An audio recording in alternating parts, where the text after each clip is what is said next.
कमरेला लखलखती नंगी तलवार असणारे आमचे लखुजीराव जाधव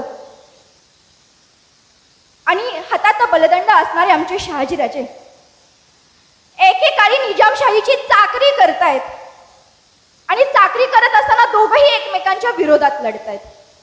एकमेकांच्या विरोधात लढत असताना मोहिमेवर जात असताना एका घनदाट जंगलामध्ये आमचे शहाजीराजे निघालेत। सोबतीला निजामशाहीचं सैन्य देखील आहे। शहाजीराजे चाललेत अभयारण्यातून आणि समोरून एक भला मोठा वाघ दिसतो।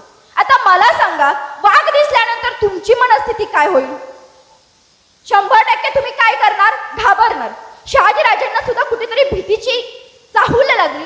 शहाजीराजांनी आपला घोडा झाडाच्या पाठीमागे दडवला आणि शहाजीराजे थोडा वेळ त्या वाघाची वाट बघत बसले, पण तो वाघ जाग्यावरतीच खाली बसला। आता वाघ जागेवरती खाली बसलाय। शहाजीराजांनी न राहून झाडाच्या पाठीमागून डोकावून पाहिलं तर वाघाच्या पायामध्ये काटा मोडला होता आणि समोरून एक मुलगी येत होती।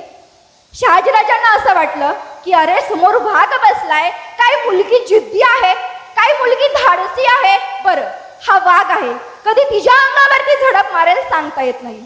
शहाजीराजांना प्रश्न पडला। तसं ती मुलगी त्या वाघाच्या जवळ जाऊन बसली। शहाजीराजांना वाटलं आता हा वाघ खाणार हिला। तेवढ्यात त्या मुलीनं त्या वाघाच्या पाठीवरून प्रेमानं मायेनं हात फिरवला आणि न कळत त्या वाघाच्या पायातला काठा काढला। शहाजीराजांना भलं आश्चर्य वाटलं। शहाजीराजांना वाटलं आता या मुलीचं काही खरं नाही। काटा काढला, वाघ टणकीनं उभा राहिला आणि वाघानं त्या मुलीकडे अशा नजरेनं पाहिलं, आता खातो की काय, आता झडप टाकतो की काय, आता नदीचा घोट घेतो की काय। तेवढ्यात त्या मुलीनं परत त्या वाघाच्या पाठीवरून प्रेमानं मायेनं हात फिरवला, ममतेचा हात फिरला आणि वाघाने त्या मुलीकडे एवढं प्रेमानं पाहिलं, मान डुलवली आणि वाघ निघून गेला। भगिनींनो, करारीबाणा काय असतो ते मी सांगते।